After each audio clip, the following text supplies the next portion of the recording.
Hello. এতক্ষণ কই ছিলি? বাসায়। রাতে খাইছেন? হ্যাঁ, তুই খাইছো? হ্যাঁ। শরীর ঠিক আছে? আছে। কেন?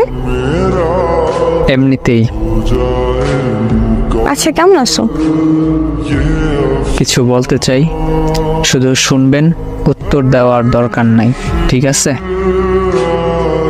কিছু হয়েছে? আর তুই আপনি করে বলতেছো কেন?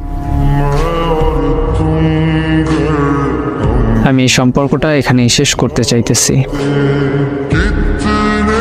আর হ্যাঁ আপু, আপনার সাথে অনেক অন্যায় করছি, পারলে মাফ করে দিয়েন। আমি জানি আপনি আমাকে মাফ করতে পারবেন না, কিন্তু কি আর করার, একটু কষ্ট হলে মাফ করে দিয়েন। মানে কি মজা করতেছো? এইসব কি বলতেছো ইবু? প্লিজ এমন করিস না, প্লিজ। ইবু শোন না ইবু, আমি কিছু বলতে বারণ করছিলাম, কিছু শুনতে চাই না আমি।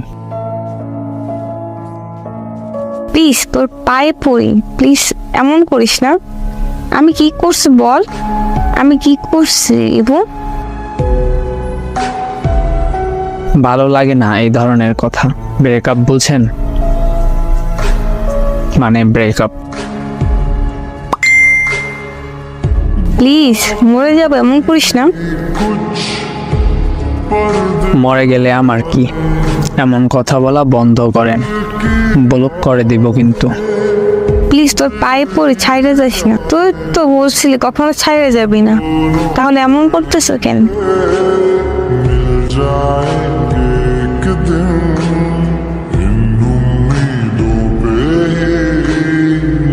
তো সবশেষে আপনাদের কাছে একটা প্রশ্ন থাকতেই পারে, আসল কাহিনীটা কি, কি কারণে ব্রেকআপটা হইল? যারা এই পুরো ভিডিওর 6টা পার্ট দেখছেন তারাই হয়তো বা এই প্রশ্নটা করবেন, বা তাদের মনের ভিতর প্রশ্নটা আছে। আসলে মেয়েটা ছেলেটার থেকে একটু বড় ছিল, আর ছেলেটার বন্ধুরা মেয়েটাকে দেখার পরে অনেক রকম টিচ করত। ছেলেটার বন্ধুরা বলতো তোর সাথে আর মানায় না, এই ধরনের অনেক রকম টিচ করত, যার কারণে ছেলেটা মেয়েটার থেকে দূরে সরে যায়।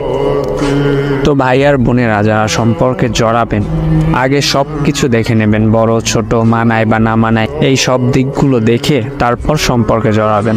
সম্পর্কে জড়ানোর পর বন্ধুদের কথায় বা আত্মীয় স্বজন বা অন্য কারো কথায় কোনো সম্পর্ক ভাঙবেন না।